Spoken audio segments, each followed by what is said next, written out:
In this episode, we are going to wrap up The Adult Man. It was something that I had no intention of ever speaking publicly about, and yet it felt like the move. It felt like the next right step for me to take.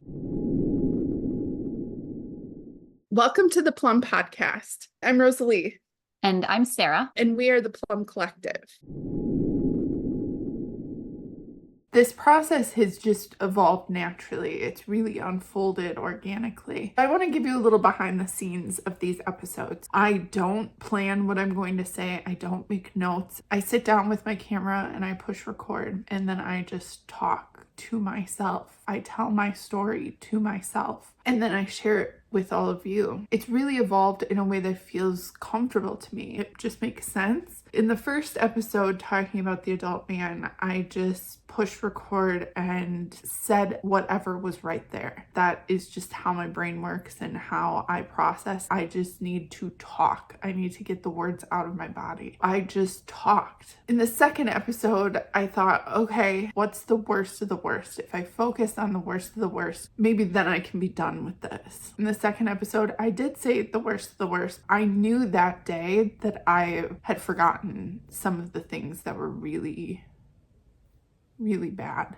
I hadn't watched the footage back, but I knew that I had forgotten some things. So I thought, well, I could just add them now. And I went, no. When I watched the footage back, I remembered more things. Even though I have the intention that this is the last episode focusing on the adult man, it's really not even about him. It's about me at that age and how he contributed to the wear and tear on my body, the weakening of my nervous system, and how that led to the void. As I'm saying it, it's making me laugh because I know that it's not done.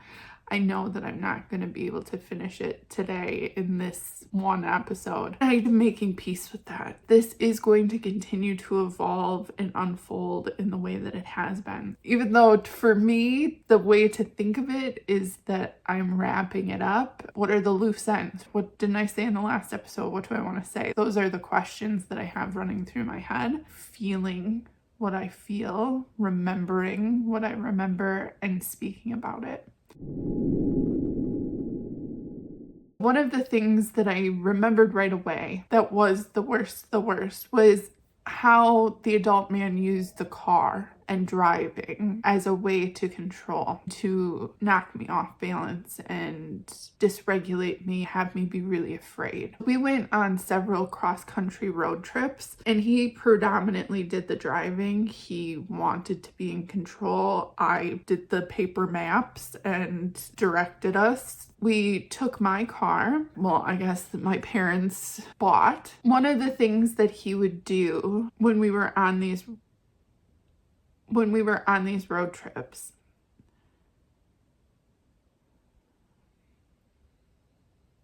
oh, it makes me sick to my stomach. Just the thought of it, to talk about it, makes me so nauseous. Our brain and our gut are connected. We're not these individual pieces. We're a whole. We're a total package. The adult man really loved to see me afraid. He loved my facial expressions when I was afraid. He loved my face. It was something that he had in common with my mother. The more I tried to control my face and my reactions, the more he would escalate. When we were on these cross-country road trips, a way that he would have power and have me feel powerless. It's so sinister. It was premeditated. We each would have a set of keys for the car. He would take the spare set of keys to the car, money and my cell phone. He would strategically get them away from me without me knowing. Pickpocket stuff. This happened all over on the East Coast. He would sneak away and hide and watch me from his hidden perspective. He liked to see me realize that he was gone. He left me with no money, no phone, no keys. The first time he did it, I really was terrified. I was 16. I was alone. I was stranded, and I didn't know he was watching me. I thought it was innocent. I thought it was a mistake. And then it happened again. I didn't expect it to be so hard for me to talk about this, but it is. I'm seeing myself on this really cute little street in Maine. It had a lot of little shops. It was very busy. It was the weekend, and there were people in and out of the shops and shopping bags and hustle and bustle. And I looked and he was gone. I didn't know it, but he had snuck down the side of an alley and he was watching me from behind a dumpster. I was looking in the shops and walking back and forth, reached into my bag to grab my cell phone to try to call him, and my phone was gone. My wallet was gone. The keys were gone. He wanted me to be powerless, afraid, alone, scared. He wanted me to blame myself. I was foolish that I should have known that he took my phone and keys and money. He was helping me. He was training me. Make sure I was prepared. For what? My mother and the adult man were the people who were tormenting me. If you've ever been to Grand Central Station, like, that's why people say Grand Central, because there's so much moving and people going back and forth to be there with this person who says they love you and claims to want to take care of you and protect you and be there for you, intentionally is watching me realize. After the second time that this happened, I didn't have a reaction. When it happened in Central Park, I just sat down by the fountain, defeated. And I thought, well, he's watching me, so if someone else comes up to talk to me, then he'll come out of hiding. His jealousy will reveal him. That's how I would get him to reveal himself. I would just wait until someone approached me. When they did, he would scurry out from his hiding spot, and big bad guy coming to, protect me. He's the person I needed protection from. I shared a clip on TikTok of the car being parked on the side of the highway in Vermont. Cars are whizzing past and he is refusing to drive.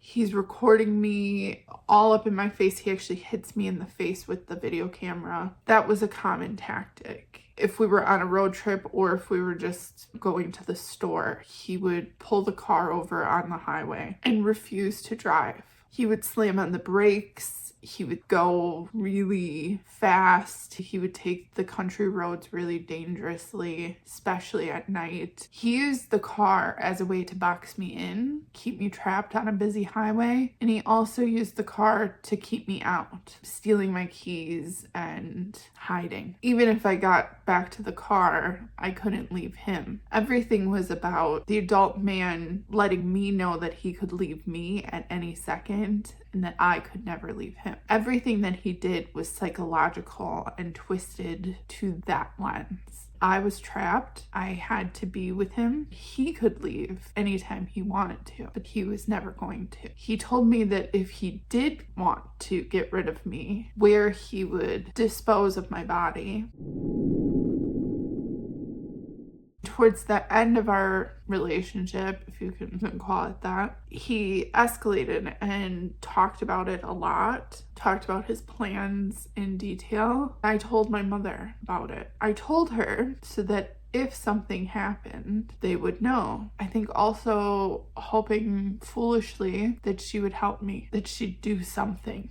Instead, she yelled at me and she told me that I was making her think about asshole, her first husband, who I never knew his first name until recently because she only referred to him as asshole. She wrote about him in Joe Journal. Everything that she has written leads me to believe that when she said to me that I was making her think about her relationship with her first husband, she was identifying with the adult man. At the time, how she talked about it made it seem like her first husband did these things to her. She was trying to spin it, and I could tell it wasn't true. Like, at the time, I was like, And so I asked her questions about it, and she refused to answer. And I said, I am sharing with you what's going on with me. Why aren't you sharing with me? This is your opportunity to bond with me. You're saying it's so similar. Why aren't you telling me why it's similar? And she's like, don't make me think about this. Don't make me talk about it. After reading Joe Journal, I know it's because she was the adult man in that situation. She was the one tormenting her first husband. She was driving past his house. She was stealing. She was doing the same things that were happening to me. I found out after my mom passed away that she was going around and telling friends, I don't know that I can really even say she had friends, but people that she knew, she was telling them that she was so worried that I was going to take my own life. I was saying to her that I want to live. I'm afraid that this man is going to end me. I'm telling you because I want to live. And yet she took this whole thing and twisted it to make herself the victim. She was afraid for her child and what was she gonna do? Spreading false things about my business around town. No one did anything. All of them thought this was true. No one came to me and tried to do anything to help. They just told me about it after she was gone. They were like, oh yeah, your mom was really worried about you. She talked about this. And I was like, what did she say? And they told me, and I was like, none of that is true. She didn't care about me and what was going on, what was happening, what this man was doing to me, what he was saying to me. The violence was escalating and how I literally was afraid for my life. My mother spun the narrative. She made it into something that it was not at all. Social capital, get pity, get attention. It's so offensive to me. My interactions with her felt like that, where it's just so, it's like unbelievably awful, cruel, just completely unkind and thoughtless. But it actually required thought. It required her to twist reality. I just can't imagine hearing someone in terror. Like, I was petrified. This is where he said he would put my body. I'm telling you in case something happens, where you can find me. And she's like, oh yeah, okay. Gets off the phone with me and calls up one of her goofball friends and is like, guess what, Rosalee might not make it. It's beyond, even for her. I was flabbergasted when these people came crawling out of the woodwork. Oh, I just talked to your mom and she was so worried about you. And I'm like, what are you talking about? Your mom loved you so much. Or it's like my mom saying that the adult man was my soulmate and he loved me so much. I'm like, on what planet is this love? What chance did I have of having any kind of normal, safe, connected relationship when my mother, I mean, she set it up and rolled around in it. The happiest I saw her was when I was devastated. Near the end of her life, she was so happy because I was near death. I was miserable. I had just had major surgery. I was, had just gotten out of this relationship, which I want to talk about how I got out. And I also feel like what I said was a spell, was a protection spell. The things that I said that knocked the wind out of the adult man, I'm sure he never repeated. My belief is our word is our bond. It's powerful. And if you believe what you're saying, you can say things with authority. And I said things with authority. I said things to him that there's no way I could know, but I know. It had gotten to the point where I told my mother where to find my remains. We had a lofted apartment. I was upstairs in the bedroom in the loft. He was downstairs and he said something that was just meant to be awful. I just threw some clothes over the edge. I was mad. I was irritated and frustrated and just done. I had just bought myself a tiger eye ring. He picked it up and whipped it really hard at the wall. Ended up damaging the wall and busting the ring. So many of my personal items, jewelry, sunglasses, things that were important to me, he would just crush them in his hands because he could. Before I met the adult man, I had started to get into tarot. I had different books and tarot cards. I had a Ouija board from when I was younger. I had different Buddhist teachings and things. The adult man, coming from the religious cult, felt that these were devil worship, not okay, needed to perform a very serious exorcism of these items. He destroyed everything. He was very muscular and would work out all the time. I actually helped him study to become a personal trainer. At times I can still do trivia when it comes to like certain muscle groups. I'll just remember it randomly. He was very, very strong, and he was intentional about getting stronger, gains, being bigger, tougher. He ripped this really thick tarot book that I had. He just ripped it to shreds with his bare hands. He set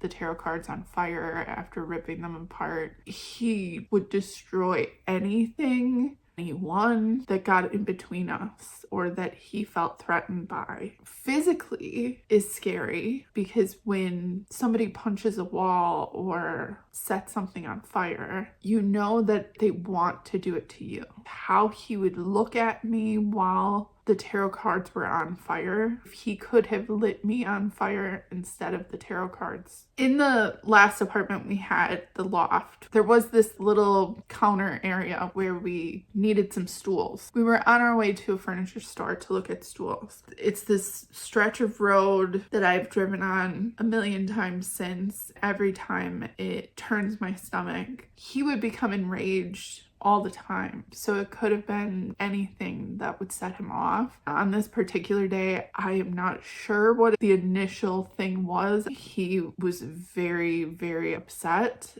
He was driving erratically. I asked him to pull over so that I could drive. He refused. I asked if we could just go home. He said no. He was driving, left hand on the steering wheel, right hand on the back of my neck. And he just dug his fingers into the back of my neck. And then he pushed me forward into the dash and he held me down. I had to use every bit of my strength to stop him from smashing my face into the dash. I still have neck pain at times. I always had bruises in my hair or on my butt or my hips in a spot where it would be hard for most people to notice. In that moment in the car on the way to get the stools, he had a split second. If he smashed my face in, he couldn't hide that. So he screamed and squeezed my neck and smushed my face.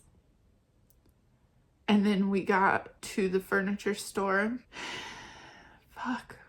And I was a mess. I was a mess. And he got out of the car. Before he slammed the door, he said, "Pull yourself together." I couldn't stop crying. I couldn't catch my breath.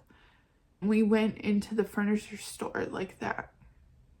There was a man working. It was obvious that this was a domestic situation. He tried so hard to hide it. Why he didn't in this moment, I still don't understand. But he told the man some derogatory things about me. They laughed, and we didn't buy the stools.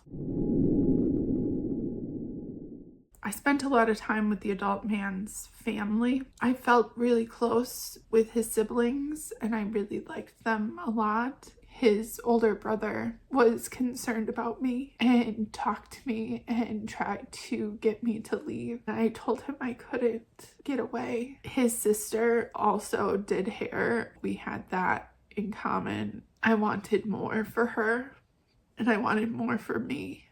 And then his mom at first was not, a fan.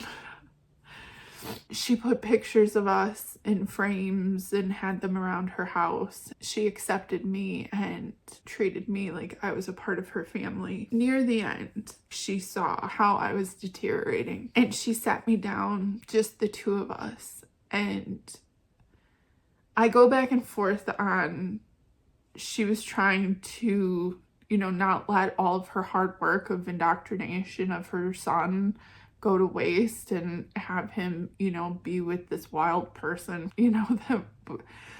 that was, I think, maybe originally the fear that she had was like, oh, everything that I tried to prepare my children and protect my children or do what she thought was right, raising God-fearing children or whatever, had gone out the window when he brought me around. Again, nothing was ever discussed about how young I was. The fact that I was a child and he was an adult, that wasn't the issue. It was religion. I wasn't a part of their religion. I wasn't interested in joining their religion. I think initially it was an issue. And then as time went on, I think she saw how I was just deteriorating. She sat me down, just the two of us. She held my hand and looked me in the eyes and said, "No man is worth losing yourself, not even my son."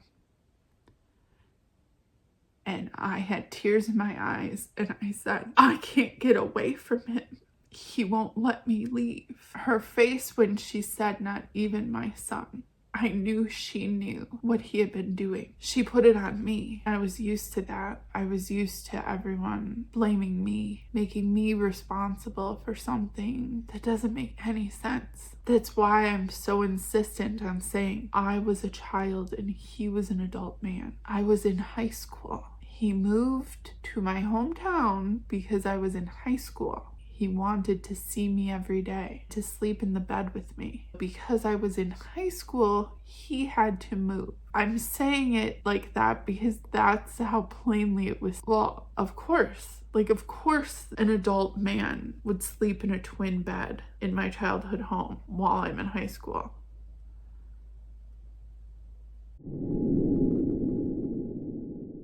The night of the National Honor Society, there's photos and videos of that, but I'm standing on the stage in the auditorium, center stage, receiving National Honor Society excellence in school. And I almost missed the ceremony because the adult man and I were in the bathroom. He was essaying me on a sink in the bathroom. Anyone could have walked in. We were in the school, in the bathroom. We broke the sink. On the night of my National Honor Society awards, I heard people in the hallway going like, "Oh, they're starting. This person was blatant, bold, taking more and more risk, escalating in public and with violence.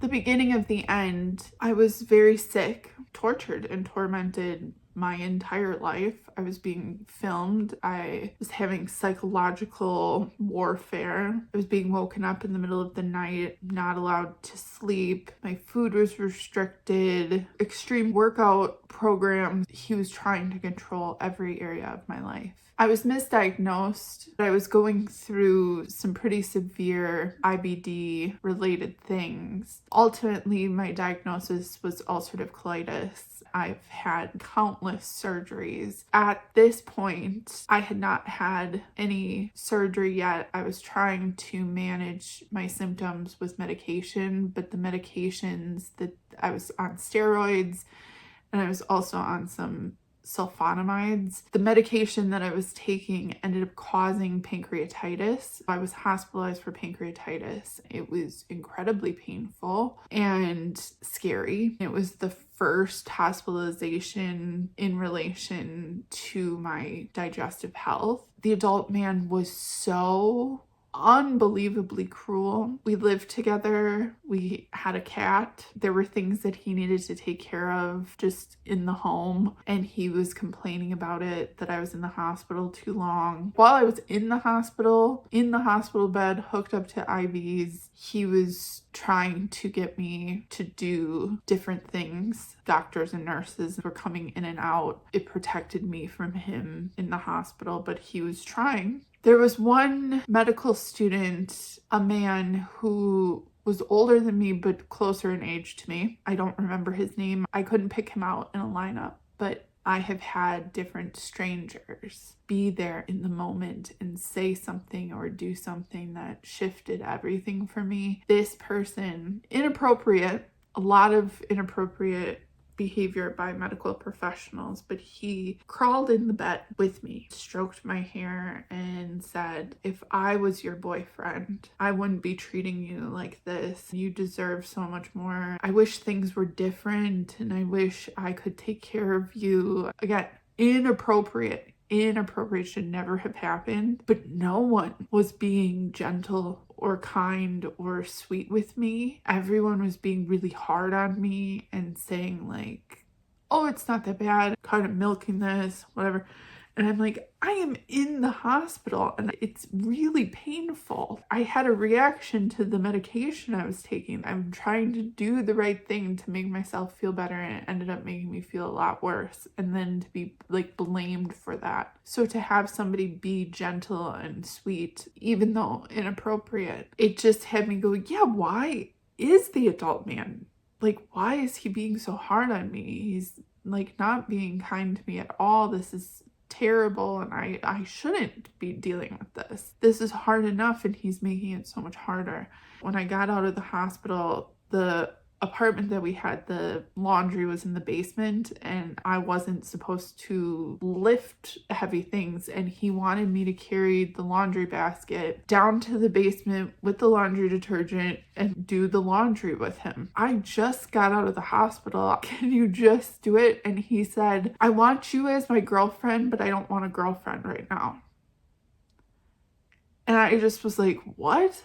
It was just enough of an opening where I felt like if I can say the things in the way that I believe I can say them, I can get myself out of this situation. I'm not sure how long it took, if it was a month or 2 months after that, but it was not that long. It was maybe 6 or 8 weeks. I got out. My health problems, the fact that I was dying, was annoying to him. It was triggering to him. And it was just enough. Like I said, there's things that I need to keep private for myself, but I believed myself. I believed what I was saying. I felt it in my soul, and I said it full energy. I really believe anytime we say something, we use our words to be authentic and real and strong and bold. If we believe it, we're unstoppable. I just believed it with every fiber of my being that what I said was true. My word was bond, that what I said would come to pass. And it did. As I continue to tell this story, more things about the adult man will come up. Like thinking about the milkman, he's connected to that story. Thinking about my former friends, he's connected to them. When I talk about other villains of the void, or when I talk about some of the physical things that I've experienced, the physical damage to my body, to the particular parts of my body that have had to be removed. The adult man damaged those parts of my body. I hold him responsible.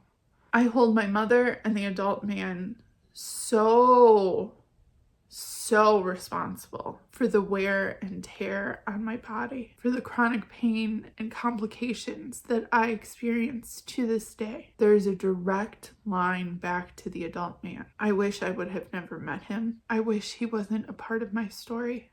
And I'm so proud of myself that I did get free. I didn't lose myself. I wasn't ruined. I'm impacted. I'm forever changed by the adult man. And reconnecting to myself through telling myself these parts of my story, I'm reconnecting with myself at age 16 until my mid-20s. It took a long time to fully be free of this man. We moved out of our shared apartment. I moved in with my former friends. He moved back home with his mom. Within short order, he had married his friend from the cult. And yet he still kept calling and coming around. The apartment that I shared with my former friends was on a highway. You'd be driving on the highway and you kind of go past it, past the parking lot, and then have to come back around. So I could see before I even got close to the apartment if his car was in the parking lot. I just wouldn't go home. I'd just go to Barnes & Noble and try to wait him out. I mean, he moved several hours away and he would end up just showing up. I expected this episode to be easier for me, but that's the thing when it comes to healing. You never know for sure what's going to do it, what's going to have you feel sad or scared. I thought this episode would be easier for me. I thought it would just be, okay, let's wrap it up. What haven't I said? Let me just say it real quick and get this over with. Let's move on to a different villain of the void. But this episode really got me. I don't even know what I said. I mean, I know what I said. It's hard to feel. It's hard to remember. It's hard to see it. I'm seeing the visuals in my mind. I'm seeing myself on the street in Maine or in Central Park. I'm seeing myself at the kitchen table with his mom. I can see the look in his eye when he's ripping up my tarot cards and when he's sitting on the washing machine telling me, I want you as my girlfriend, but I don't want a girlfriend anymore. Live photo, little movies that play in my mind. And I've avoided them. I've pushed them down. I've swallowed them down. I've swatted them away when they come up. And I didn't want to do it anymore. I didn't want to keep it boxed up and closed up. A subject that I would never speak about. I don't want there to be any part of my life that I feel that way about. Because that means that I can't be connected to my 16-year-old self, who just started painting on furniture. I took some wood chairs from the chorus department and I painted the Beatles on them. I had some tables that I painted on. I was doing, really large, obnoxious art projects. But I was having such a good time. And then I went to a concert and I met an adult man that tried to ruin my life. It's important to me to connect to the person whose life was rearranged, but not ruined. My body was rearranged. My mind was rearranged, but I wasn't ruined. I feel closer to my 16-year-old self in this moment than I have since I was 16. I spent so many years trying not to think about that time in my life. I'm so proud of myself. I was willing to look at it. I'm willing to feel it. I'm willing to say the words, and I'm willing to share it. I know it's making a difference for me, and I know it's making a difference for so many of you. Thank you for being here with me, witnessing my story. You are a part of my healing. I don't know what the next episode is going to be, but I'm going to follow the feeling. I'm going to share authentically. I'm going to speak the truth of my experience. I'm going to tell my story to myself. Healing does not have to be hard, and feeling your feelings can be fun. Even though this episode was harder for me than I thought it would be, it's okay. I pushed record. I did it. I said the words out loud. There's something here. Now I get to watch it back. I get to hear what I said. I get to witness myself. I get to hear my own story from a different perspective. From my adult perspective, I get to hear what I felt then, how it was for me. Instead of thinking about what my mother said or what the adult man said, I'm listening to what I said. I get to believe myself. That's the magic of the Plumb Collective. We practice telling our stories to ourselves, connecting with ourselves. We get to know who we are, what we feel, what we believe about who we are. It's so important. The most interesting stories are the ones that you're in. It's your life. I want to know my words about my life. I want to hear what I think about it. To do that, I need to tell my story to myself so that I can hear myself say it. That's the example that I'm sharing with you. Thank you for being with me and witnessing me. I'm sending you so much love. Tune in next week for a new episode of the Plumb Podcast. The conversation will be different, but we will always express ourselves authentically, and we create the space for you to do the same.